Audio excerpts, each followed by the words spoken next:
Sejam todos bem-vindos e bem-vindas a esse nosso programa, que é resultado de uma parceria entre a Secretaria da Saúde, Justiça e Educação. Hoje nós temos duas convidadas muito especiais aqui para o canal, a doutora Silmara Deusotto, né, que é médica e assessora do gabinete da Secretaria Estadual de Saúde. Temos a Roberta Ricardes, que é enfermeira e coordenadora de saúde da criança da Secretaria da Saúde, e ambas vão estar aqui conosco para abordar uma questão muito delicada, né, que é o abuso infantil, como é que a gente percebe e como é que a gente intervém. Nós teremos, a princípio, 30 minutos de fala para cada parceira nossa, que vai apresentar o seu tema sob sua ótica.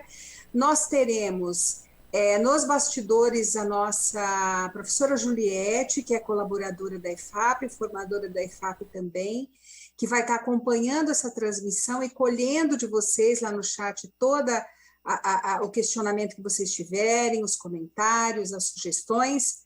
E depois da fala das duas parceiras nossas aqui, nós abriremos para responder a essas questões, tá ok? A gente pede a você aí que está nos assistindo, que é professor, que faz parte do grupo gestor da escola, que se não estiver com a presença aí do quadro de apoio escolar, que os convide, né? Convide essas pessoas para estarem aqui conosco assistindo a esse programa, porque ele traz essas informações que são delicadas, né? Porque, na verdade, assim, o que a gente precisa saber, né, sobre esse tema, para que a gente, no nosso contexto aí da escola, a gente consiga ter a sensibilidade quando a gente pressente que alguma coisa está precisando da nossa intervenção e da nossa atenção, tá ok? Então, eu vou passar a palavra primeiro para a Roberta Ricardes. Roberta, muito obrigada, eu passo a palavra para você e você já começa a sua fala até que a gente receba aqui, posteriormente, a doutora Silmara, tá ok? Seja muito bem-vinda, Roberta, muito obrigada. Agradeço, Silene, pelo convite, é uma honra estar aqui no Centro de Mídias de vocês, né? Essa participação é muito importante para a gente, enquanto saúde, essa parceria. A educação tem que vir muito junto com a gente nesse trabalho, né? Nós temos que trabalhar sempre juntos, porque eu não consigo enxergar a criança longe da escola, né? A gente já tem observado aí a dificuldade que é você ter uma criança fora da escola nesse período de pandemia, né? Eu trabalho dentro da Secretaria Estadual de Saúde, coordeno a área técnica da saúde da criança do estado de São Paulo, através dos programas que nós temos para criança de 0 até 9 anos de idade, tá? Segundo o Ministério da Saúde. Então, hoje eu fui convidada para falar de um tema que para nós é muito caro, né? É um tema triste em falar, né? E saber que as nossas crianças ainda são vítimas de violência. Então, eu queria compartilhar um pouquinho com vocês o que a gente tem feito, como que a gente tem atuado nessas questões e contar, né, com a colaboração de vocês também e essa parceria que já existe, mas fortalecê-la de alguma forma. Eu vou iniciar minha apresentação e depois a gente vai conversando.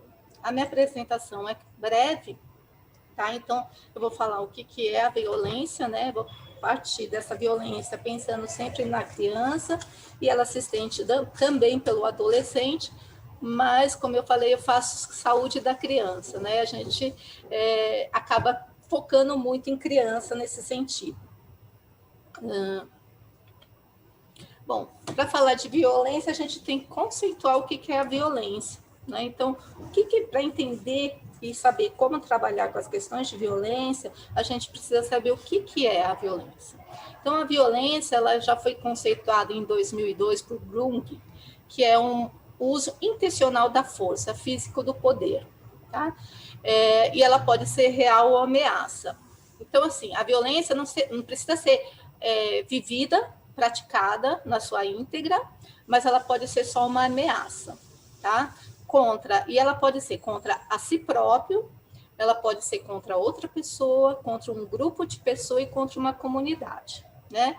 Que resulte ou tenha grande possibilidade de resultar em algum tipo de lesão. E essa lesão pode ser, né, corporal, levando à morte dessa pessoa, danos psicológicos, deficiência do desenvolvimento infantil e a privação de algo. Tá? Então, esse é o conceito básico de violência para a gente começar a falar. A partir daí, a gente tem que começar a caracterizar os tipos de violência, né? Então, como que a gente caracteriza os tipos de violência? Então, ela se implica da posição de poder do mais forte sobre o mais fraco, e nesse caso é o poder de alguém sobre uma criança ou um adolescente. Ocorre a invasão do corpo desta criança ou desse adolescente através de força física ou violência sexual. Ocorre a coisificação do outro, então ele se transforma no objeto de uso dessa pessoa que exerce a violência contra ele e é mantido pelo complô do silêncio. Uma criança que vivencia violência, ela sofre violência muitas vezes num ambiente conhecido, familiar ou da sua convivência social, e ali muitas vezes as pessoas sabem que ela sofre esse tipo de violência e não vão atrás de uma assistência para essa criança. Ela ocorre em todas as classes sociais, tá? Ela não é única e exclusivamente de uma classe, ela ocorre na classe A, B, C, tá? Existem todos os tipos de violência em todos os tipos de classe, isso é muito importante deixar bem frisado e claro. Então, nós podemos encontrar crianças violentadas nas suas diversas formas em qualquer grupo familiar. E não é uma opção dessa criança ser violentada, né? Muitas vezes a violência sexual, quando é cometido contra um adolescente, né? A gente já teve algumas experiências aí recentemente, julgam até esta criança, né, pelo ato de ser violentada sexualmente. Então, assim, ela não tem opção, ela não quer ser violentada, ela não quer sofrer violência, né? Ela sofre a violência é colocada nela, né? Ela sofre uma agressão. É muito comum ver vários tipos de violência, tá? Então, muitas vezes, uma criança que sofre violência sexual está compartilhada violência psicológica, física. Ela tende a se agravar com o tempo justamente porque não procura, né, ou ela ou esta família não procura ajuda, então ele vai se agravando com o tempo, esse agressor vê que não tem nenhuma atitude que faça com que ele pare, então ela se agrava com o tempo, vai passando. Geralmente a gente observa mais de uma criança ou adolescente sofrendo violência numa mesma família, numa rede social ou familiar. Então, é comum esse agressor agredir e fazer violência, provocar violência em cima de outras crianças também. E aqui é uma coisa muito importante, né, e que a gente tem que ver com muito carinho, ela é transgeracional. Então, é muito comum uma família onde uma criança sofre violência, a mãe já ter sofrido violência também na sua infância, ou sofrer violência durante também a sua fase adulta, ou até próprio esse agressor também ter sido vítima de violência, tá? E isso é uma coisa que a gente tem que trabalhar, né? A gente tem que quebrar esse ciclo, né, vicioso, vamos dizer assim, da violência. Aqui a gente tem que classificar um pouquinho os tipos de violência, até para vocês entenderem, enquanto professor, dentro de uma sala de aula, o que vocês podem encarar, né, visualizar enquanto violência. A gente coloca a violência em 4 grandes eixos, tá? A violência física, sexual, psicológica e negligência. Todas elas têm impacto, tá? Não é porque a negligência não é uma violência física, não vai ter um impacto para essa criança, ela vai ter impacto sim, tá? Ela só pode não ser tão visível em determinados momentos, mas no futuro ela pode ser visível sim, né? Que vai trazer consequência para essa criança. Então, para a gente caracterizar o que são essas violências, a física é atos violentos, o uso de força física em cima desta criança. Então, nessas violências físicas, é muito comum você ver crianças com roxos, formações rochosas na pele, de várias colorações, então pode ser do roxo, do púrpura, do amarelado, né? É mais comum dos lados internos das pernas, das partes genitais, às vezes no pescoço, tá? Na parte de costela, fraturas, né? Não é qualquer tipo de fratura, fraturas constantes, crianças que sofrem fraturas constantes, fraturas não compatíveis com a faixa etária, vamos pôr uma criança de 4 meses, com uma fratura de crânio, uma criança de 4 meses não sai andando do seu berço. Então, assim, temos que questionar, por que isso está acontecendo, como isso ocorreu, né?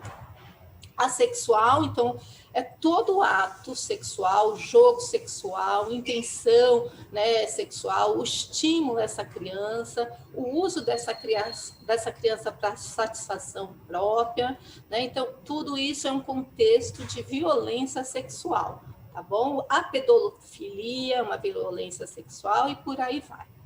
A violência psicológica, tá? Então é toda ação que coloca em risco e causa dano à autoestima desta criança. O bullying é um tipo de violência psicológica, tá? E a negligência. A negligência, eu diria que ela é sutil, porque fica mais difícil das pessoas avaliarem. Mas aí a gente pode colocar assim, aquela criança que deixa de ser vacinada, aquela criança que as necessidades básicas delas não são acolhidas, então ela tem uma higiene ela é mal higienizada, ela está suja.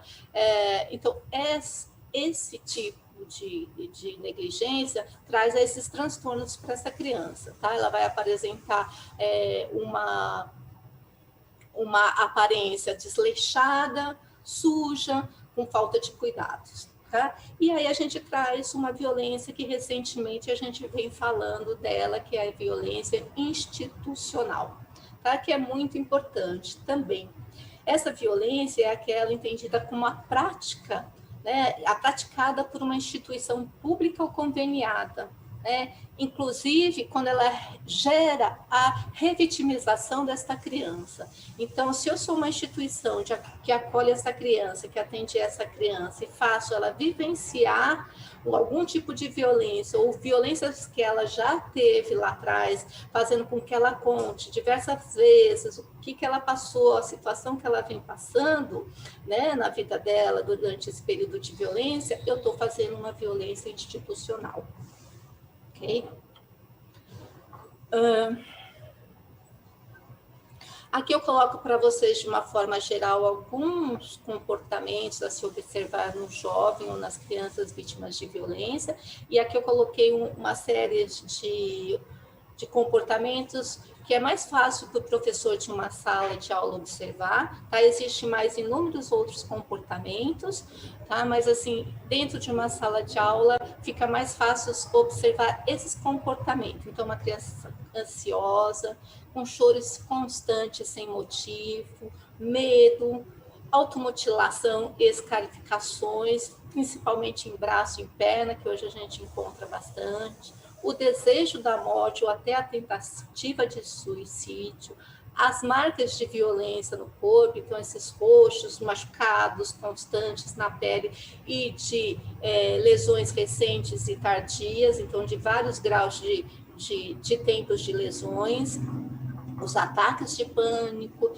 baixo rendimento escolar, problemas ou déficit de atenção dessa criança pode apresentar. O sentimento de inferioridade é muito constante e presente nessa criança. Os sintomas de hiperatividade, e aí ela também tem a dificuldade de socialização e tendência a isolamento.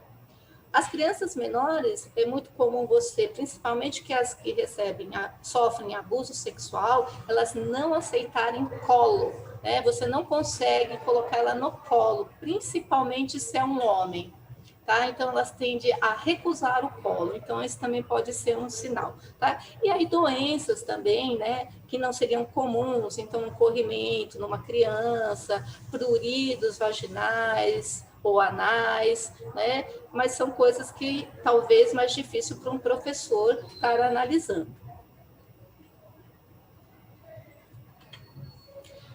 Que em 2017, né, foi publicada essa Lei 13.431, que ela altera alguns artigos do ECA, tá, que estabelece o sistema de garantia de direito da criança e do adolescente, vítima ou testemunha de violência, e altera a Lei 8.069 de 1990, que é o próprio ECA.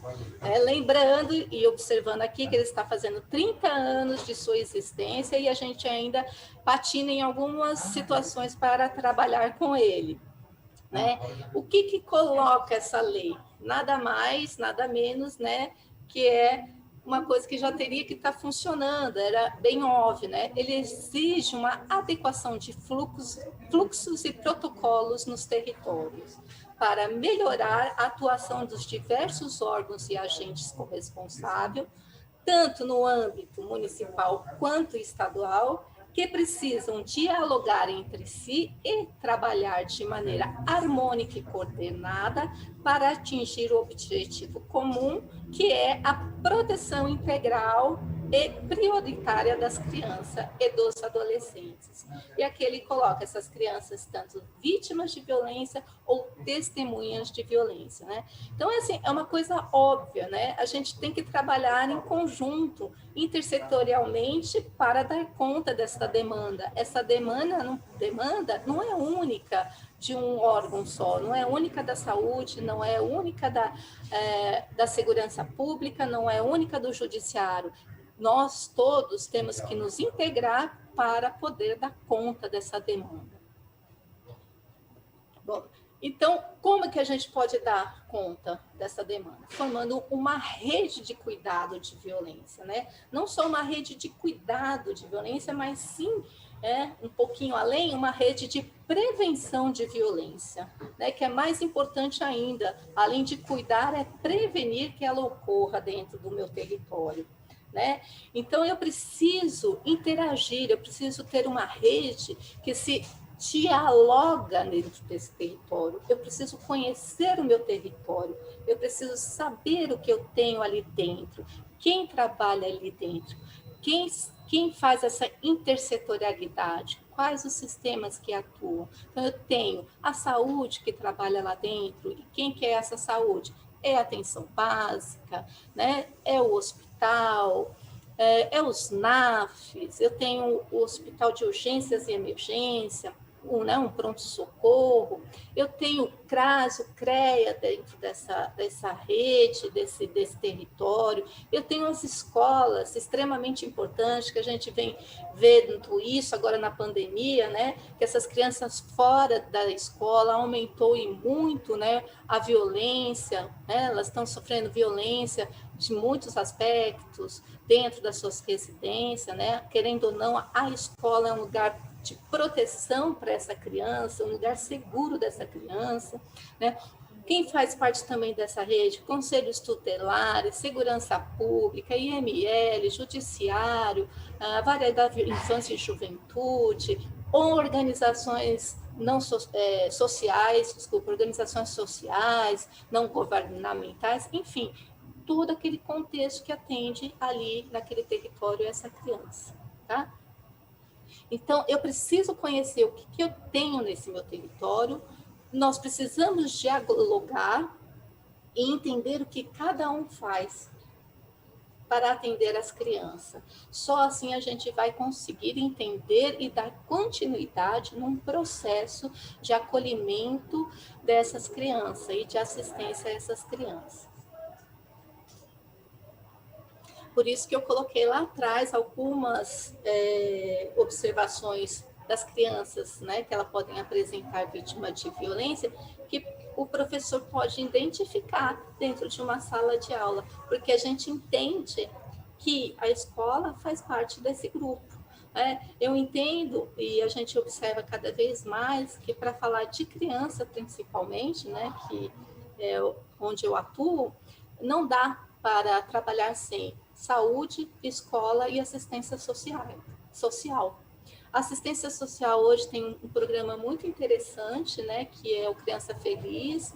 Ela atua através de visitação dentro dessas casas, então também é um agente que nós temos como apoio, né, dentro dessas crianças que podem ser vítimas também de violência. Então, nós precisamos conhecer esses serviços que temos dentro do nosso estado, dentro do nosso território. Então, aqui, o que é a rede, né? A rede nada mais é uma articulação política entre seus pares, né? Ela tem que ser reconhecida, né? A gente tem que saber o que o outro faz, né? Então, é uma rede entre pares que, para se estabelecer, exige reconhecer o que o outro, reconhecer primeiramente, né, que o outro existe e é importante dentro daquele território, conhecer o que ele faz ali dentro, para que ele está ali dentro, colaborar, né, prestar ajuda quando necessário a esse outro e estar disposto a ajudar, cooperar, né, compartilhar saberes, ações e poderes e associar-se. Tá? Então, compartilhar um objetivo comum e um projeto. Essas condições são fundamentais para a gente trabalhar em rede, tá? Em qualquer nível, né, dentro de uma rede municipal, de um território estadual ou federal. Aqui eu trago até aqui embaixo um site que vocês podem entrar para ver o material que é do Ministério da Saúde. Ele foi publicado em 2010, mas ele é muito atual, porque lá em 2010 ele já falava dessa rede de assistência à criança. Então, é uma publicação dos cuidados das crianças e família vítimas de violência. Ele faz uma rede de cuidado dessa criança. Quem são os atores que estão inseridos ou podem estar inseridos, e eles mostram como a gente pode estar trabalhando dentro de um território. Tá? Então, aqui eu coloco, né, o básico de um grupo que tem que ser constituído para a gente falar dentro de um território de violência, né? Então, é um grupo intersetorial, e aqui eu coloco os 3 primeiros mais importantes, né, na minha visão: saúde, assistência e educação, para constituir esse grupo, para iniciar essas conversas, e outros devem ser agregados, né? Segurança Pública, Ministério Público, Tribunal de Justiça, Casa Civil, igrejas, né? Conselho Tutelar, enfim, o que eu tiver naquele território que eu reconheci dentro daquele território para integrar. A cultura também é um agente muito importante, né? As crianças passam muito tempo fazendo esporte, estando em alguma associação cultural, então o pessoal da cultura também é muito importante agregar nesses grupos. Tá? E aqui eu trago uma questão que a gente vem trabalhando ultimamente, até pensando na prevenção da violência. Né? É uma questão, é um programa que ele não é novo, é um programa que tem desde 2007, é um programa do Ministério da Saúde, que eu acho que vocês já devem ter ouvido na educação, que é o Programa Saúde na Escola, o PSE. De um ano para cá, a gente tem trabalhado muito com ele, junto com a Beatriz e a Gisele, aí da educação. Elas são do pessoal da educação do Estado que tocam o programa também, né? Elas são da coordenadoria pedagógica, então a gente tem trabalhado em parceria para fazer com que cada vez mais os municípios façam adesão a esse programa e estimular eles a trabalhar com esse programa dentro da nossa rede de educação. Tá? Esse programa, ele articula tanto a saúde e a educação, um trabalho compartilhado, tá? Intersetorial e interdisciplinar. ele vai além, né, só de falar do tema dentro da escola, é trazer a saúde para dentro da escola e a escola para dentro da saúde, é compartilhar uma agenda, né? E ele traz isso, o programa em si, com 12 ações, mas aqui a gente ressalta 2 dessas ações que tem muito a ver com o que a gente está falando hoje, né? Que é a prevenção de violência e acidentes e a promoção da cultura, paz, cidadania e direitos humanos. Então, aqui a gente está falando em educar essas crianças para prevenir as questões de violência, né, futuras. Ou, né, ele se tornar um cidadão que conhece, sabe o que é uma violência. Ou até para que esse professor ou esse agente de saúde possa identificar alguma criança dentro daquela escola que está sendo vítima de algum tipo de violência. Lembrando que a criança, ela não procura ajuda sozinha, tá? Dificilmente essa criança procura ajuda, ela não sabe como, onde, ela não sabe muitas vezes que ela está sofrendo violência e a forma de violência que ela está sofrendo. Então, a gente precisa ser esse mediador, né, de ajuda para essa criança. A família muitas vezes também não leva, e quando muitas vezes ela chega para nós, principalmente a nível hospitalar, são crianças que já sofreram violências e abusos há muito tempo.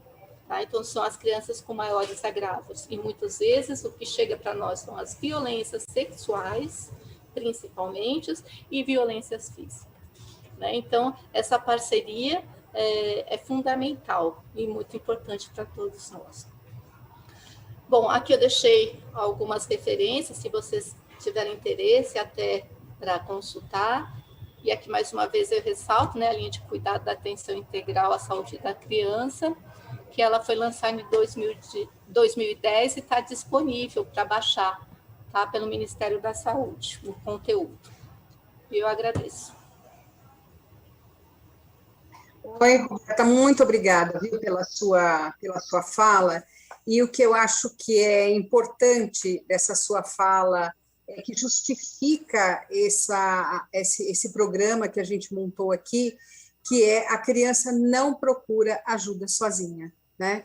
Esse é um ponto fundamental, é por isso que a gente fez o convite a vocês, é por isso que a gente precisa dessa orientação, nós profissionais da educação, nós precisamos dessa orientação, que vocês nos ajudem a perceber como é que isso aparece, como é que isso pode ser percebido, né? A gente tem que ter um olhar sensível e orientado, né? Porque muitas vezes, sem orientação, as pistas fogem, né? E a gente não consegue fazer aquilo que a gente poderia fazer. Nós temos, Roberta, algumas questões que eu ia fazer agora, mas eu acho que vamos passar a palavra para a doutora Silmara e, ao final, a gente retoma. Pode ser assim? Então, doutora Silmara, por favor, seja muito bem-vinda. Obrigada pela sua presença mais uma vez. E a palavra é sua, fique à vontade.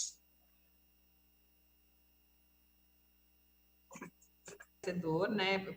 Para mim, que sempre estou trabalhando com vocês, assim, é sempre um aprendizado.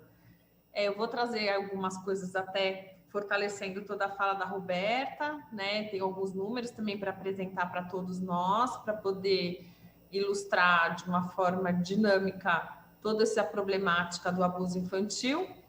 Vou colocar aqui a minha apresentação.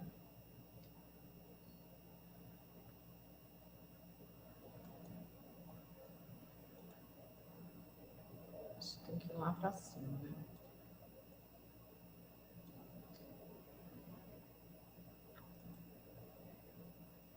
Tá ok? Mas acho que tá. Então, quero agradecer, né? Esse projeto escolar para a gente é um ganho, né? Em matéria de intersetorialidade, é uma oportunidade que a gente tem de fazer essa conversa diretamente com os professores. Eu acredito que a gente vai conseguir combater essa história da violência realmente com esse apoio que a gente está dando para a educação e essa parceria que eu acho que vai ser daqui para frente uma parceria eterna, porque a gente precisa da educação para fazer nossas ações, e a educação precisa do nosso apoio, porque sozinho a gente não consegue fazer nada. Meu nome é Silmara, sou médica, fui ginecologista por muitos anos, hoje em dia eu trabalho com saúde pública, e me deram a tarefa de coordenar o GT de combate às violências. Eu trabalho diretamente no gabinete, né, na chefia de gabinete, e o que facilita muitas das nossas ações com relação à intersetorialidade, a grandes propostas, eu acho que facilita bastante. Dentro do grupo de trabalho que a gente tem, né, a gente tem várias coordenadorias, como na educação também vocês têm várias coordenadorias. Então, todas as coordenadorias da secretaria fazem parte desse grupo. Então, a gente consegue reafirmar protocolos, a gente consegue fazer uma agenda permanente para que essa discussão seja feita mensalmente e até em excepcionalidades semanalmente, às vezes a gente trabalha com a violência. A gente tem um grupo de discussão amplo, tanto no intersetorial quanto no intrasetorial, dentro da secretaria, com formação dos grupos regionais de violência, que eu vou falar para vocês também.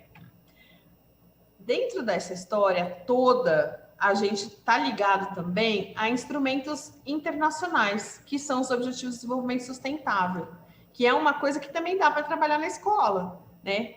Dentro da violência, a gente consegue trabalhar com 4 indicadores, 4 objetivos extremamente importantes, que é a saúde e bem-estar, que é o nosso maior eixo, a educação de qualidade, a igualdade de gênero e a justiça e paz. Então, com isso, a gente consegue ampliar todo o escopo da saúde nesses outros 3 objetivos e que fazem com que a gente precise dos parceiros para conseguir cumprir essas tarefas. Esse instrumento dos Objetivos de Desenvolvimento Sustentável, até vou voltar um pouquinho, ele é um pacto feito com 197 países pela ONU, com a melhoria da qualidade de vida das pessoas até 2030. Antes faltavam muitos anos, agora faltam bem menos, né? Então a gente está quase chegando em 2030 e a gente tem muito a percorrer nesse nosso caminho.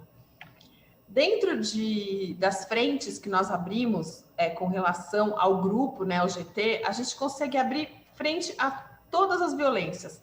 Abrimos frente à violência sexual com um grupo determinado, violência doméstica, temos o projeto de vida, que usa o agente de saúde como um veículo para entender um pouco a violência no território.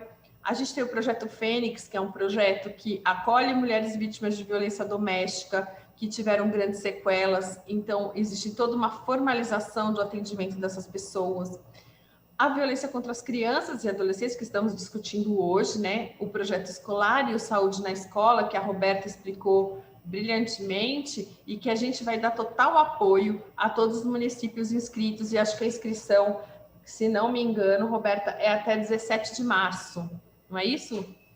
E a gente está muito ansioso em saber o montante desses municípios, os projetos, para que a gente consiga dar o devido apoio com os 2 eixos que a Roberta falou.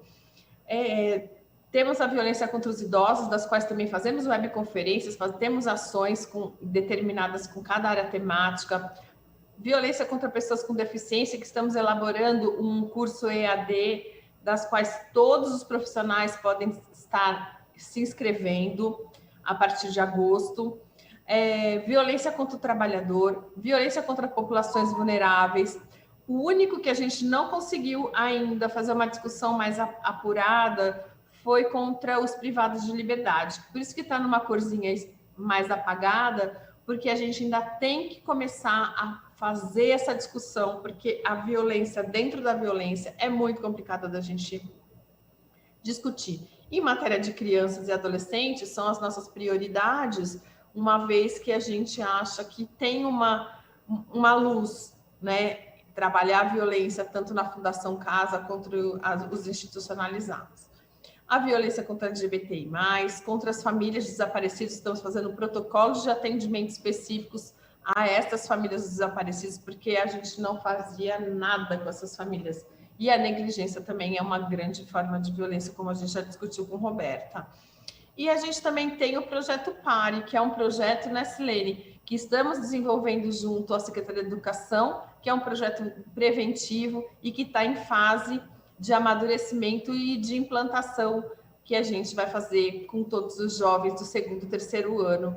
E vai ser um projeto que vai capacitar também os professores, e que é um projeto que é uma prevenção de violência baseada em escolhas, tanto de escolhas de álcool e drogas, quanto escolhas de relacionamentos abusivos, você consegue utilizar o projeto para todas as formas de violência que a gente conhece.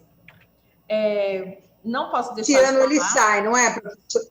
Esse ano ele sai, né, doutora?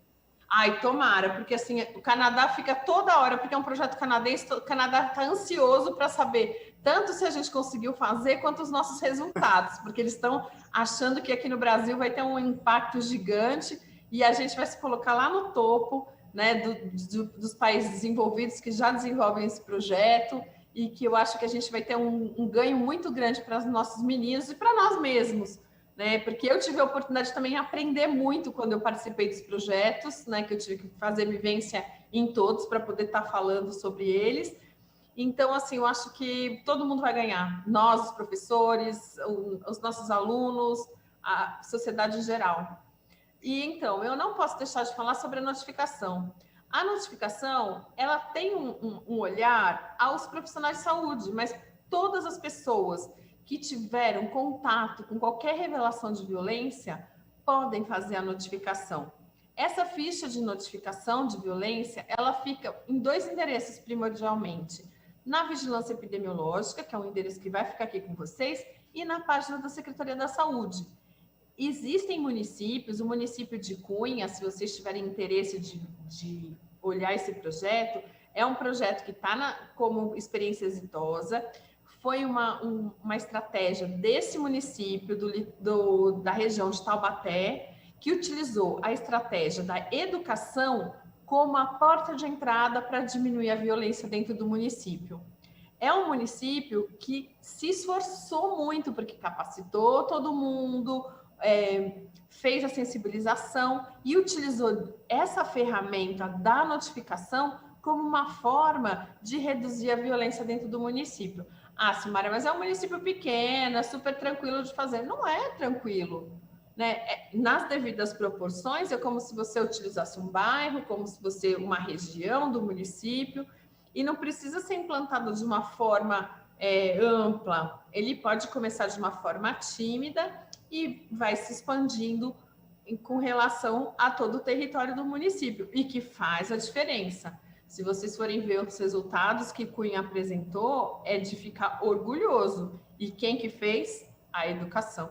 Então, aqui, mais uma vez, eu parabenizo a equipe da educação e a equipe de vigilância do município de Cunha, que nos abrilhantaram, tanto com a apresentação no final do ano no fórum, está gravado. Tudo isso que eu estou contando para vocês estão todos na página da secretaria e são todas webconferências gravadas, que podem ser utilizadas em qualquer ambiente. Então, assim, é livre o acesso e é muito bacana a gente rediscutir e revisitar a todo momento. Bom, quando a gente fala de violência de criança, a cada 7 minutos uma criança ou um adolescente entre 10 e 19 anos morre em algum lugar do mundo, vítima de homicídio ou de alguma forma de conflito armado ou uma violência coletiva. Então, assim, é um dado horroroso para esse país, né? Porque a gente acha que nós somos um país que não está em guerra, mas vamos pensar, a cada 7 minutos uma criança morre, é grave demais, né? As violências e os acidentes são as maiores causas de morte nas crianças de 1 a 19 anos neste país. Então, não tem como a gente ficar escondendo esse dado, é um dado público, é um dado que está circulando em todas as plataformas científicas, então é muito complicado a gente ter esse número dizendo do nosso país.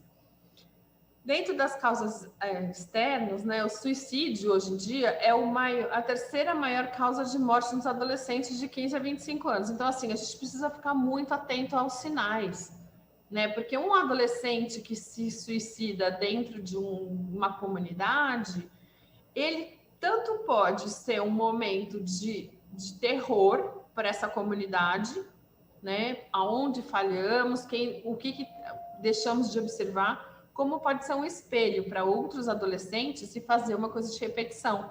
Nós temos uns casos em Botucatu, das quais os adolescentes se combinaram de se suicidar no mesmo dia. E foi um suicídio coletivo, e isso é um absurdo acontecer. E tinha um até institucionalizado que teve a visita dos amigos, teve tudo direitinho, mas na hora de cumprir a tarefa, eles se suicidaram de uma forma coletiva. Foi um horror na cidade, acho que isso foi em 2016, faz um tempo, mas assim, chocou a todos, porque todos tinham a mesma idade e usaram a mesma metodologia para chegar nessa finalidade que é o autoextermínio. Então, a gente precisa tomar muito cuidado aos sinais que a Roberta já falou, e eu também vou destacar aqui um pouquinho. A gente é considerado a 5ª nação mais violenta do mundo. A gente não está em guerra. Então, assim, vamos repensar, né? O que a gente tem que passar para esses meninos, para esses adolescentes que vivem em ambientes hostis e que podem chegar na escola achando que também que tem que reproduzir a hostilidade da comunidade que vivem no seu meio e que isso precisa ser coibido. Dentro das formas de violência, a Roberta já falou, né? Tem a física, emocional, os maus tratos, a negligência, exploração comercial, exploração sexual. Existem muitas meninas em situação de exploração sexual nas cidades ribeiras onde passam estradas. Então, os postos de gasolina, eles são os locais onde essas meninas são vendidas praticamente. Então, a gente precisa ficar com muita atenção na escola, o tipo do ambiente e trazer essas meninas para perto da gente para que essa revelação as tire desse local hostil. Né? Lógico que o abandono da escola é a primeira coisa que elas vão pensar quando elas começam a ganhar dinheiro, mesmo com a prostituição. Então, a gente tem uma equipe que trabalha isso dentro do Estado, né, junto à Secretaria de Justiça, e que faz o resgate dessas meninas e mulheres, e meninos também, né? Na região de registro, uma prostituição era de meninas e meninos, nesses postos de gasolina, e a Polícia Rodoviária foi o grande agente, né, de observação e que fez com que essas crianças e adolescentes voltassem para a escola. Então, são sinais que a gente vai ter que acabar desenvolvendo e a gente vai ter que aprimorar, porque o mundo ele não está bom, né? Mas a gente pode fazer com que ele se torne um lugar mais fácil de se viver. Quais são os resultados disso tudo, né? Um dano real e potencial à saúde, adoecimento, como a Roberta falou, sinais de cansaço, de fadiga, dano à sobrevivência, dano ao desenvolvimento, né? Até cognitivo e de aprendizado, dano à dignidade da criança. Então, assim, a gente tem que agir em conjunto. Sozinhos, nós não faremos nada. Sempre seremos mais fortes quando trabalharmos com os nossos parceiros. Dentro dos motivos do abuso infantil, a gente pode pensar, né, no familiar ou no agente, né, no causador desse abuso. Transtornos mentais, o alcoolismo e o uso de drogas ilícitas estão sempre relacionados a um ambiente mais hostil e violento para essa criança. Na verdade, esses são dados que nós ficamos muito aterrorizados, né? Porque quem promove toda essa hostilidade e todo esse abuso infantil, existe o vizinho, existe o rapaz da comunidade? Existe, mas a grande maioria é executada pelos pais dessa criança. E quando a gente reverte essa história e que a gente começa a conversar com a população idosa, quem bate nos pais? Quem promove a violência nos pais? Não é o cuidador, não é o rapaz da comunidade, não é a mocinha que está passando, são os filhos. Então, a gente precisa quebrar esse ciclo da violência de uma forma que educar vai ser a forma com a qual a gente vai poder contar quando o jogo virar, quando a gente estiver, quando essas crianças e adolescentes já estiverem idosos e que também ensinaram para outras pessoas o não violência. Que mais? Outra forma de proteção, né, de violência também é a superproteção dos pais. Aquelas famílias também superprotetoras também acaba fazendo um abuso com essas crianças. Então, existe a necessidade de ter esse olhar, né, da escola com a família e o resultado que está sendo veiculado nessa criança, né, nesse adolescente. Dentro da violência sexual, que é super complicada, né, a discussão, que é difícil essa discussão na escola, porque às vezes eu já tive algumas vezes em discussões na escola que a sensação que se dá é que se discutir a violência sexual ou qualquer tipo de sexualidade dentro da escola, parece que você está incentivando que a coisa aconteça. E é um erro pensar nisso.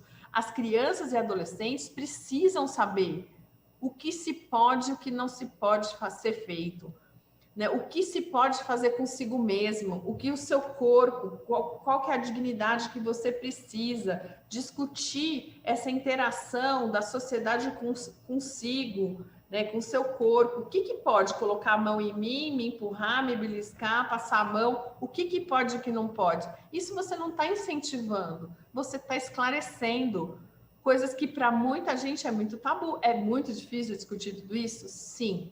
Então, quando a gente fala de violência sexual, de 0 a 13 anos, é considerado estupro. É crime, né? Código Penal. Então, assim, precisa existir essa revelação de alguma forma. A confiança, né? O vínculo que se tem com o professor é um vínculo extremamente saudável e que pode ser o veículo que vai conseguir ter essa revelação como porta de entrada à escola. 58% dos casos de violência de 0 a 13 anos acontece dentro da própria casa. Então, que ambiente é esse, né? Que a pessoa de 0 a 13 anos vive. Então, é isso que a gente precisa começar a entender. Geralmente, os agressores são os pais, os padrastos, familiares, pessoas do seu íntimo social. Então, a gente precisa ficar muito atenta àquela criança que aparece estranha, que aparece suja, como a Roberta falou, né? E, assim, entender um pouco a família, que às vezes é negligente, não vai numa reunião de pais. Eu sei que agora com a escola online, a escola híbrida ou a escola de alguma forma prejudicada por conta da pandemia, é muito mais difícil esse diagnóstico, porque muito pouca criança revelaria isso na presença do professor. E pelo computador muito mais, ou pelo telefone celular, ou por qualquer forma de mídia. É muito mais difícil, porque sempre tem um adulto por perto vigiando. Mas a gente precisa que eles tenham essa confiança na gente. E o dado pior que a gente tem é a história da repetição, né? 38% dos casos tem repetição na violência. Isso é muito grave, gente, muito grave mesmo. Quais são os sinais, né? A Roberta falou, e assim vou estar reforçando sinais de depressão ou muita ansiedade. Uma criança ou um adolescente com isolamento social anormal, né? Que às vezes as pessoas são quietas, mas às vezes as pessoas são extremamente isoladas. Um descuido de higiene ou descuido de alimentação, um cansaço excessivo, uma sonolência, que a criança dorme a aula toda, isso porque não tem sossego na própria casa. Uma agitação que a criança vai contando que tem uma agitação noturna ou muitos pesadelos. O uso precoce de álcool e drogas, né, faz com que a gente tenha um ambiente propício a que as coisas não deem certo. A dificuldade de concentração, poucas relações de amizade, muitos têm isolamento social, mas outros têm um grupo muito fechado. Uma criança, um adolescente com tristeza constante, um choro frequente, descabido, que não tem motivo social algum para que aquilo aconteça. E muitos deles revelam pensamentos suicidas. Então, a gente precisa ficar muito atento aos desenhos, às redações, que às vezes tem um caráter negativo, que na própria redação existem algumas dicas que as coisas não estão indo muito bem. Né? Escreve com português correto, um pensamento linear adequado, mas com pensamentos estranhos. Então, isso também são sinais, né? Crianças que só escrevem coisas do mal, também precisa ver o que está acontecendo. São sinais que a gente vai vendo que as coisas não estão indo bem, né? Os distúrbios emocionais, crianças com doenças sexualmente transmissíveis, né? Ou com uma gravidez indesejada, né? Que também é uma coisa que a gente tem que discutir dentro da escola, porque a pessoa que se previne, ela é uma pessoa que já está conseguindo entender que tem deveres e direitos, né? E assim, esclarecer ao máximo todas as situações de perigo quando você está grávida, né? Porque às vezes, na tentativa de resolver uma situação que não é desejável, ela acaba se colocando em risco e acaba morrendo por um aborto clandestino. Então, assim, discutir essas questões na escola não estimula a sexualidade de ninguém, só apresenta as consequências de escolhas, né? Então, assim, a gente precisa discutir esses assuntos todos na escola. Tem outros sinais, né, que é o crescimento deficiente e baixo peso, uso de roupas inadequadas para o clima, um baita de um calor e a criatura com blusa de manga. Quando você vai olhar, existem beliscões, existem pequenas fraturas, que às vezes as crianças, por ter o osso mais maleável, elas fazem a fratura, os pais não levam porque bateram na criança e acaba tendo deformidades no braço. Já vi várias crianças assim no pronto-socorro, né? Criança que faz xixi na roupa ou que fala que faz xixi na cama depois dos 7 anos precisa ser observado com um jeito mais carinhoso.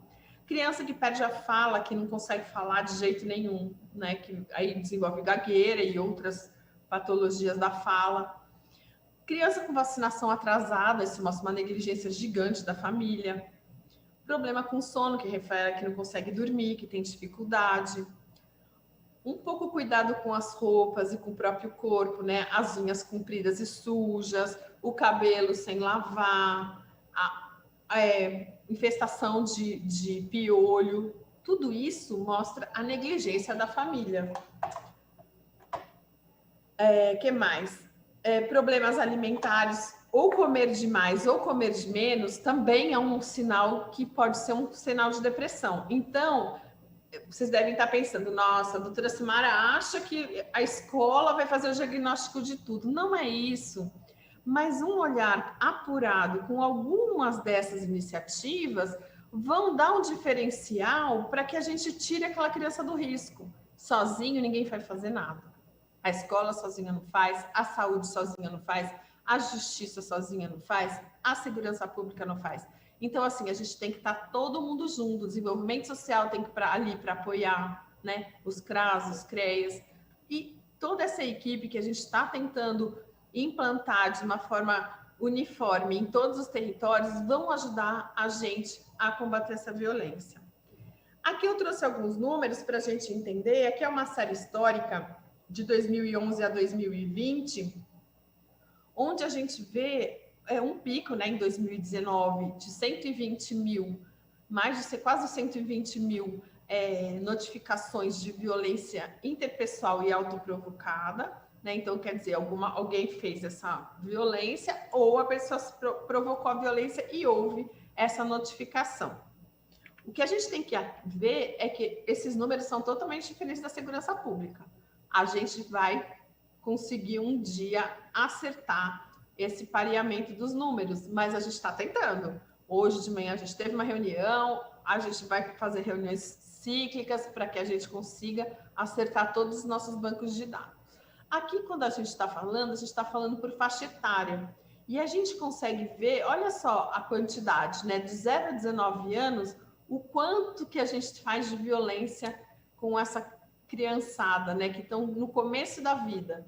Lógico, 20 a 59 anos é o mais robusto, mas se a gente fizer a somatória, né, do 0 aos 19 anos, a gente vê que a gente acaba com a nossa infância e com a nossa juventude, né, em todos os tipos de violência que eu vou mostrar para vocês. E a gente quer que as pessoas sejam plenas, né? A gente faz tudo isso com as crianças e com os adolescentes, a gente quer que todos estudem, que todos trabalhem e tenham uma vida feliz. Se a gente não está atuando na base, 0 a 9 anos, gente, olha quanta violência. 2020 é um número que teve uma queda na notificação, mas isso não quer dizer que teve menos violência, muito pelo contrário. Todos os relatos, a gente tem que houve aumento da violência. O que aconteceu foi uma diminuição na procura dos serviços de saúde e uma diminuição da notificação. Aqui, olha só, de 15 a 19 anos, de 10 a 14 anos. Então, assim, a gente mostrando esses dados da nossa juventude, né, das nossas crianças, a gente começa a ver o quanto que a gente está pecando em não trabalhar de uma forma uniforme, né, com todas as pastas. Aqui, a violência exclusivamente, né, em crianças e adolescentes de 2019, e a gente vê o quanto que a gente tem, olha, num total de 25.297. Eu trouxe muitos dos dados de 2019, porque são os dados mais fidedignos que a gente tem, porque 2020, com a pandemia, a gente teve um decréscimo, eu vou mostrar para vocês também. Então, aqui por faixa etária, esse gráfico por faixa etária. Dentro da história da repetição em crianças e adolescentes, em 2019, 9.294 casos de violência de repetição. Gente, é muita coisa. É uma criança, um adolescente que está sofrendo uma ou mais tipos de violência. E, às vezes, violências concomitantes. Abuso sexual e violência física, negligência e violência física. Então, aí a variação do tema é gigante. Mas o que a gente tem que ver é que são 9.000 pessoas que estão precisando de um acompanhamento e monitoramento. Aqui eu trouxe para vocês um mapinha das nossas vigilâncias, que é um mapa totalmente diferente do que vocês conhecem da educação. Eu não sei, eu acho que eu sou a única pessoa incomodada com tudo isso dentro do estado de São Paulo, porque quando eu falo com a educação é um mapa, quando eu falo com o desenvolvimento social é outro, quando eu falo com a segurança pública, outro mapa, e a justiça, outro. Então, assim, eu trouxe para vocês o que a gente tem trabalhado em matéria de violência, que são pelos grupos de vigilância epidemiológica, que fornecem os nossos dados e que a gente faz as nossas discussões. Né? Então, para isso, o que eu trouxe para vocês de 10 a 19 anos, por região, né, do grupo regional de vigilância, eu trouxe nesse parênteses, eu trouxe os locais onde a violência de repetição se destaca. Então, ali a gente vai ter a capital, a região de Santo André, a região de Mogi das Cruzes, a região de São José do Rio Preto, a região de Campinas, a região de Osasco e a região de São José dos Campos. Né? Pode ser que a gente tenha grupos de vigilância que sejam mais aprimorados com relação à notificação. Pode ser? Pode.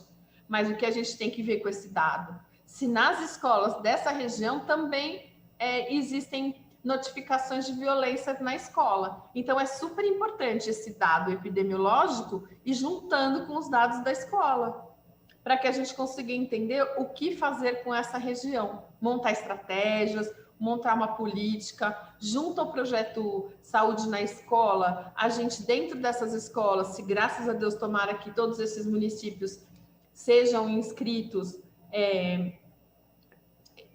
para o projeto Saúde na Escola, para que a gente consiga trabalhar todos esses dados de uma forma que a gente reduza isso a partir de 2022. Aqui a gente está fazendo uma comparação da violência na mesma faixa etária dos 10 aos 19 anos, segundo mês de ocorrência, comparando 2019 e 2020.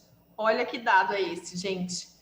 Menos 23% em março, menos 52% em abril, menos 61% em maio e menos 67% em junho. Nossa, o estado de São Paulo está brilhante, não tem mais violência contra a criança, não é isso.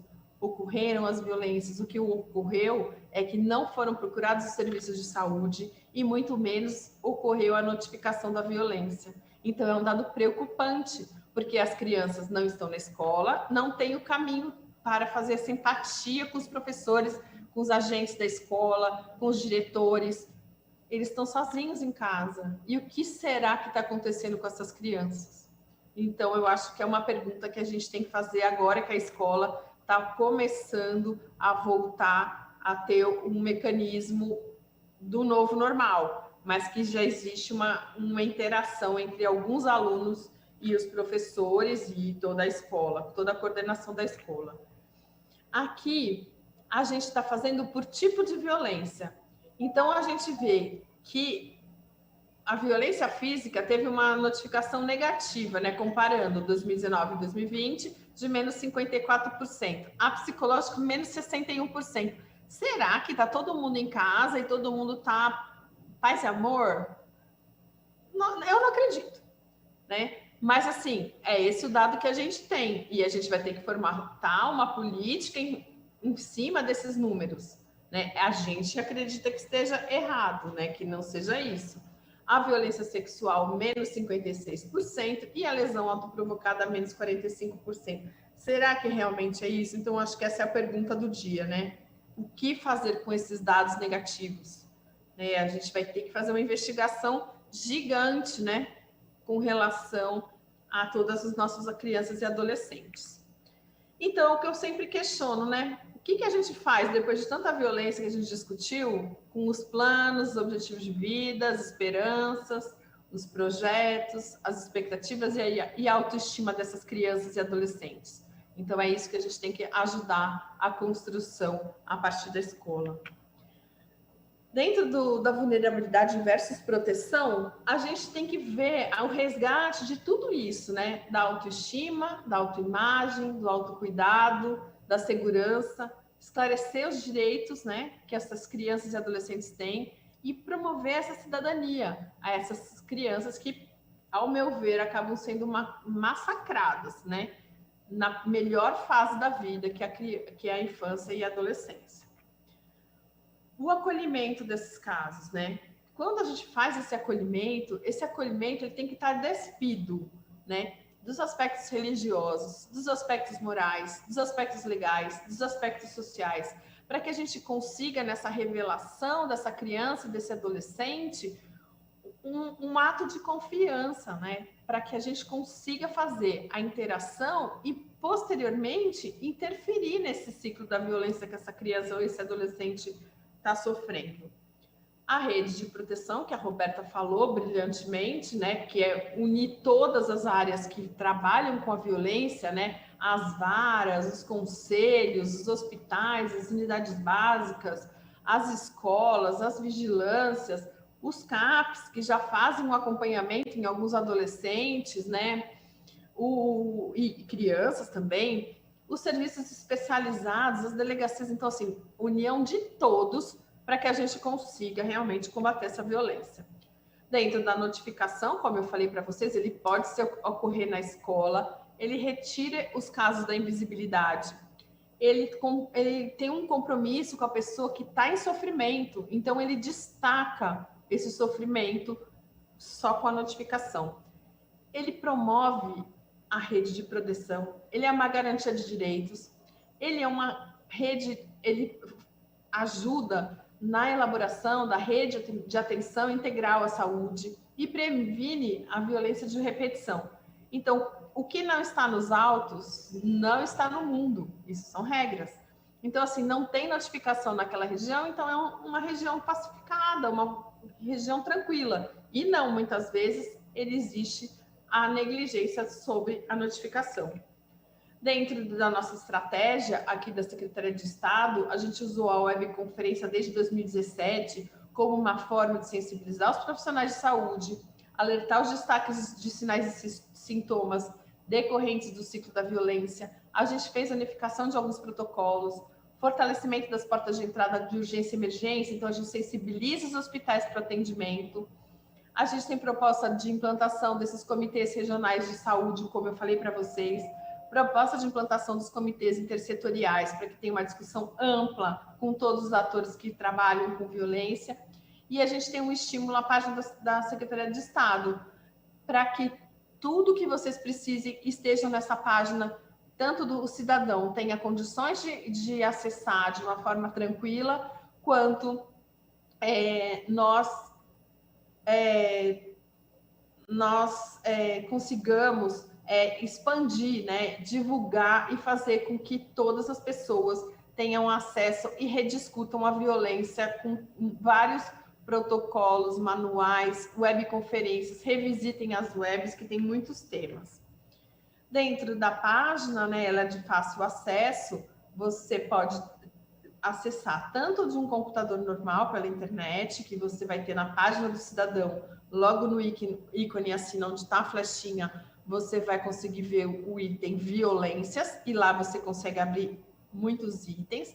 Quanto no smartphone, quem tiver um telefone com internet consegue abrir a página da secretaria, e o primeiro item é violências. Então fica muito fácil da gente fazer o acesso, que lá a gente tem os locais de atendimento, tanto os nossos de saúde, os 24 horas, e os de acompanhamento. Todos os atendimentos 24 horas, eles estão sublinhados de cor-de-rosa. Nós temos lá os endereços de todas as delegacias da mulher. A gente tem o endereço da Casa da Mulher Brasileira, que também facilita o atendimento, de todos os CRAS, de todos os CREAS. Então, ali é um momento que a gente consegue dar informação ao cidadão de uma forma tranquila.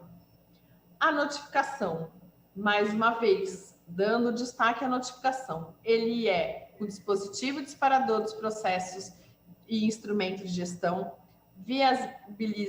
dá uma visibilidade ao problema, articula intersetorialmente, uma vez que destacado esse problema, ele pode mover ações para que a gente combata essa violência, que seja local ou que seja regional. Às vezes existe um problema regional que a gente vai ter que entender.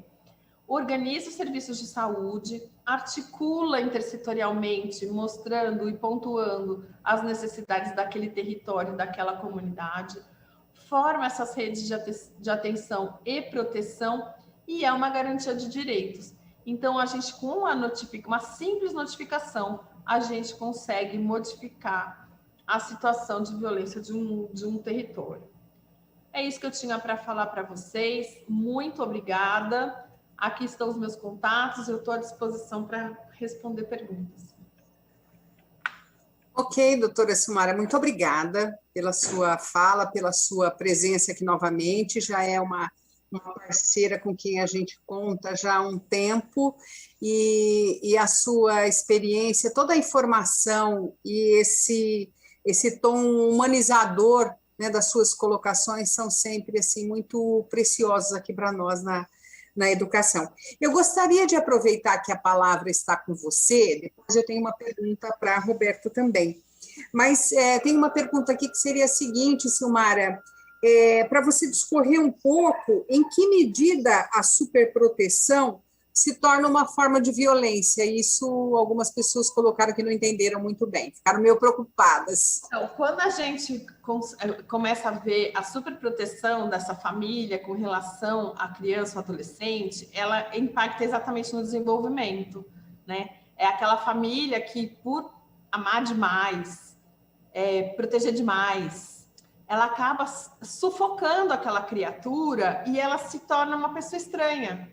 Então, assim, ela tem um relacionamento difícil com os colegas, por superproteção dos próprios pais, né? Por coisas que acabam vivendo na matéria de opressão. Então, a gente consegue entender, pode até atrapalhar cognitivamente essa criança, né? A superproteção, porque a mãe fica tão em cima, ou os pais, os avós, Então, assim, a gente precisa fazer uma libertação dessa criança, porque vira uma forma de opressão e uma forma de que modifica o comportamento da criança na sociedade e na própria escola.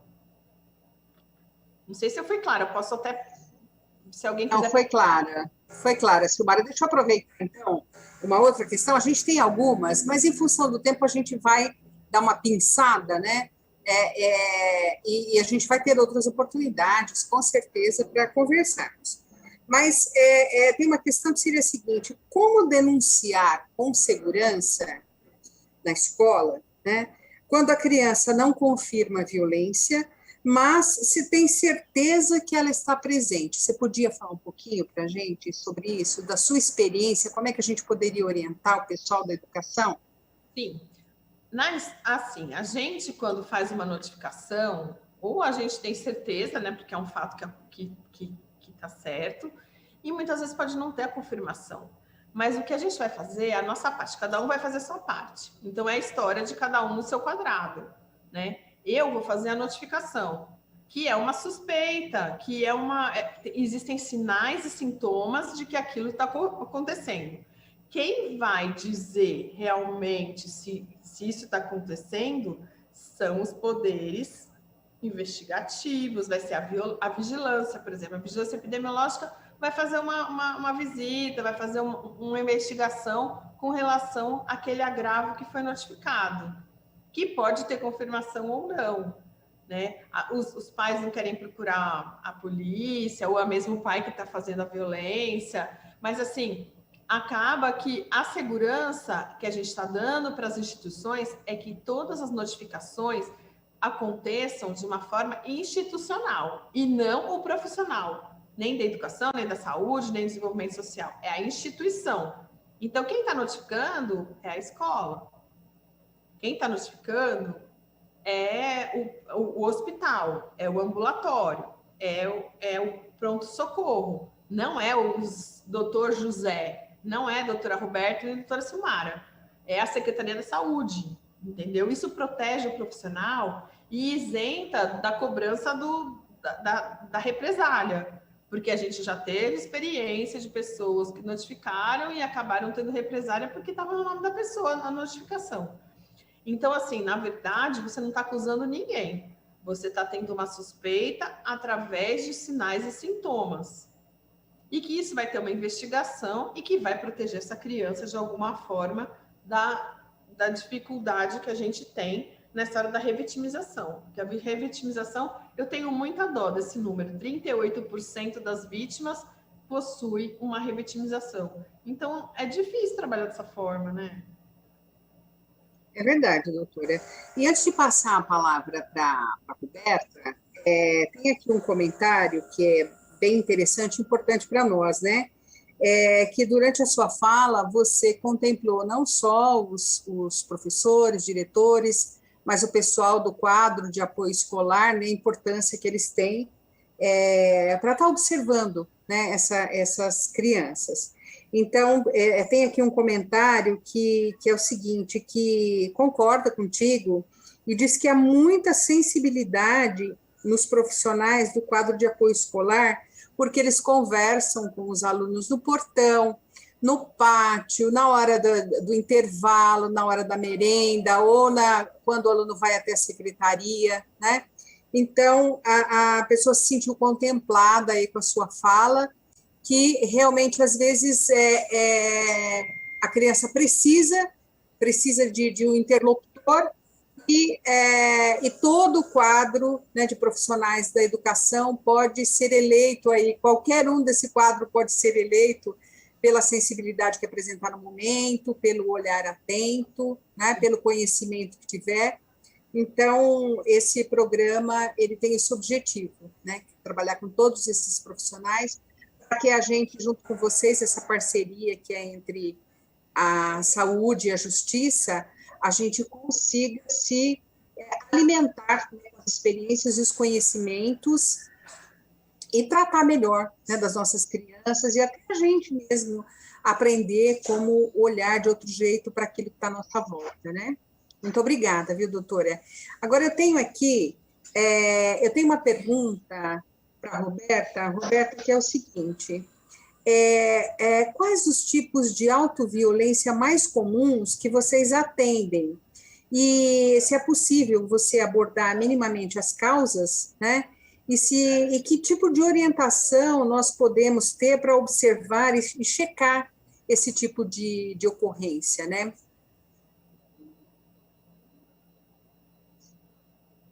Bom, o mais comum é as escorificações, tá? Que as crianças fazem no braço. E, geralmente elas tendem a fazer em grupos, tá? Não é uma única criança, é um grupo de crianças, geralmente adolescentes, tá? Que eles fazem. E aí, o que a Silmara falou, esses adolescentes, eles geralmente usam mangas compridas, tá? A gente acaba descobrindo isso muitas vezes quando eles passam numa consulta dentro de um hospital e a gente vai examinar, fazer uma anamnese, um exame clínico e observa esses tipos de escoriações, né? Então, eles usam, às vezes, lâminas para se cortar, às vezes, outro tipo de material, onde que eles consigam arranhar estiletes, arranhar os braços e a parte interna das pernas. Essa é a mais comum que a gente observa. Até clipes eu já vi usar. O que tiver à mão, tá? E o clipes, ele é cortante. Eu já vi fazer com clipes. Outra coisa bem interessante agora que você falou, lápis, tá? Enfia a ponta do lápis na perna e quebra. Eles têm uma tendência a usar o lápis, a ponta do lápis, das lapiseiras. Então, fica aqueles pontinhos pretos, porque eles fazem, a gente chama de tatuagem permanente, porque o grafite faz uma tatuagem, né? Então, a cicatrização, ele faz a cicatrização, mas fica aquela lesãozinha mais escurecida de grafite, tá? Então, é muito comum isso também, o lápis, tá? Eles usarem o lápis bem apontadinho, afiadinho, para estar fazendo esses machucados em braços e em perna, geralmente do lado interno da perna ou dos braços. Quando é dos braços, geralmente eles tendem a andar de manga comprida mesmo no calor, para não mostrar essa autoagressão. Ok, Roberta. Uma outra questão como você citou lá atrás, que as crianças podem ser vítimas, testemunhas de violência. Você poderia explicar um pouco o que significa esse termo, testemunha de violência, e que isso é uma violência? Você poderia explicitar melhor? Vítima de violência, fica bem claro, ela, né, sofreu o ato de violência em si. O outro é quando ela presencia um ato de violência para um familiar ou um assassinato numa região onde ela mora, é uma violência. Então, ela presenciou alguma agressão realizada a outra pessoa. Ou até o próprio abuso de um irmão, né? Também. Então, um ato dentro da sua própria residência, fora da sua residência, no seu convívio social. Que tipo de atendimento é feito para essa ocorrência que é tão... É uma cicatriz, né, na alma de qualquer criança? Que tipo de atendimento é feito? Então, existe a gente tem que fazer o acolhimento e existe um sistema de proteção desta criança, onde ela é levada para um sistema de proteção, onde ela é tirada desse círculo, né, social onde ela convive e protegida pelo Estado para que ela não sofra maiores danos, né, se uma vez ela está sendo colocada a vida dela em risco, que são as medidas protetivas existentes. Ok. Doutora Silmara, vocês poderiam explicar um pouquinho sobre essa inscrição do programa de saúde na escola? Vocês citaram, acho que é dia 17/3, né, o prazo. Vocês podem... Pode explicar, por gentileza, porque a gente tem aí Eu sou empolgadíssima com isso, mas quem sabe é a Roberta. Eu sou um mundo de gente aí que pode estar precisando dessa informação. Então, na realidade, ele vai até dia 16 de março, ele finalizava agora em fevereiro, ele foi expandido até março. Então, assim, o município que faz a solicitação, faz a inscrição para o Ministério, através do e-gestor, que é um sistema da saúde, tá? Ele é um programa da saúde com parceria da educação. Então, é Ministério da Saúde e MEC que participa, tá? Porém, a execução, que a gente diz, é da saúde com participação da educação. Então, quem faz a adesão é o gestor municipal, tá? Então, pode ser o gestor de saúde, ele vai no e-gestor, ele entra na pasta do e-gestor, ele vai fazer a inscrição dele para o programa, e aí vai ser compartilhado tanto do gestor, né, a disponibilidade do gestor da saúde como gestor da educação naquele município, de trabalhar com o programa dentro do município, tá? O programa o município vai colocar quem são as escolas que ele vai trabalhar, ele não precisa trabalhar com todas as escolas dentro desse município, ele aponta as escolas que ele vai trabalhar, priorizando as escolas prioritárias, onde que tem crianças do Bolsa Família, crianças de medidas protetivas, crianças indígenas, quilombolas, né, escolas quilombolas, mas não precisa necessariamente só ser essas escolas. Então, tem que ser 50% dessas escolas e outros 50% eu posso trabalhar com outras determinadas escolas que eu escolhi. Então, assim, é importante esse gestor fazer uma avaliação das necessidades dessa escola, né, desse território, o que eu preciso trabalhar. Ele não precisa trabalhar com os 12 temas dentro de uma escola, ele pode ter os temas obrigatórios a ser trabalhado, e ele pode trabalhar conforme as necessidades daquela região. Então, assim, violência, vamos pôr, eu tenho uma região dentro uma escola dentro de uma região do meu município, que eu sei que essas crianças sofrem muita violência, independente de que tipo. Então, quando fizer essa programação, eu insiro dentro dos temas elencados, dos 12 temas, trabalhar com as questões de violência e paz. Entendeu? Então, assim, ele vai ter que selecionar as escolas que ele quer trabalhar. Isso é a opção do município. E ainda tem um recurso que o Ministério da Saúde também fornece a esse município para trabalhar com esse programa. Eu posso passar para vocês tudo direitinho, onde pode acessar, se você quiser, para eles passarem para os municípios. As escolas podem ser municipais, estaduais, EJAs, federais, então pode ser creches, primeiro e segundo fundamental, ensino médio, não tem problema, qualquer escola pode trabalhar com o programa. Ok, muito obrigada. A gente vai deixar, eu acho que você colocou no seu material esse link, não foi? Eu acho que não. Eu acho que eu só coloquei o link da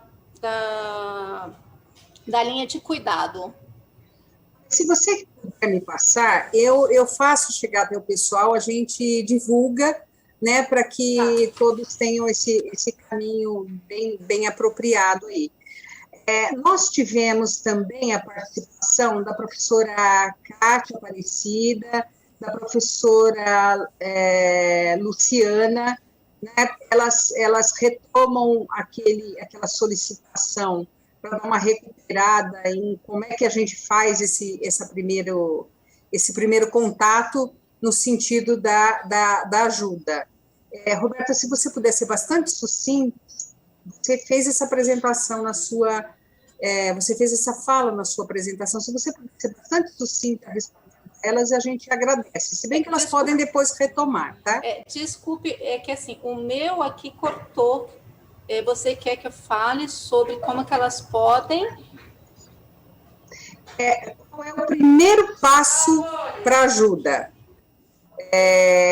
Se você puder resgatar... Do profissional que observa uma criança que está em algum... Isso, na escola. Então, a abordagem é muito sutil, né? A gente tem que ter uma abordagem muito sutil com essas crianças. Então, quando você percebe que existe algum quadro de violência, quando a gente fala em criança, a gente tem que comunicar, tá, gente? É diferente de adulto. As violências, mesmo suspeitas, feitas, né, sofridas por criança, elas têm que ser comunicadas. E aí eu posso comunicar com a UBS mais próxima da minha residência, dessa escola, tá? Eu posso entrar em contato com a UBS, que é referência, sabe? Sempre tem uma UBS que é referência daquela escola onde ela está inserida. Então, por isso que eu falo, a gente tem que conhecer esse território. Então, eu posso entrar em contato com ela, para ela deslocar um agente comunitário para fazer visita, ou um médico da saúde da família para visitar essa criança. Eu posso entrar em contato com a vara da segurança pública, né, da infância e da juventude, comunicando essa suspeita de violência. Eu posso entrar em contato com os conselhos tutelares, que geralmente é o que acontece, acionar os conselhos tutelares para fazer essa visita e verificar as condições daquela casa e daquele contexto familiar. Ok, muito obrigada. E o pessoal também vai poder retomar esse programa de hoje pelo YouTube, pegando as recomendações. Gente, muito obrigada. A gente está em cima da hora, precisamos entregar aí a programação. Muito obrigada novamente. Sejam muito bem-vindas para outras participações, tá ok? Um abraço. Tchau, obrigada. Tchau, um abraço e eu que agradeço.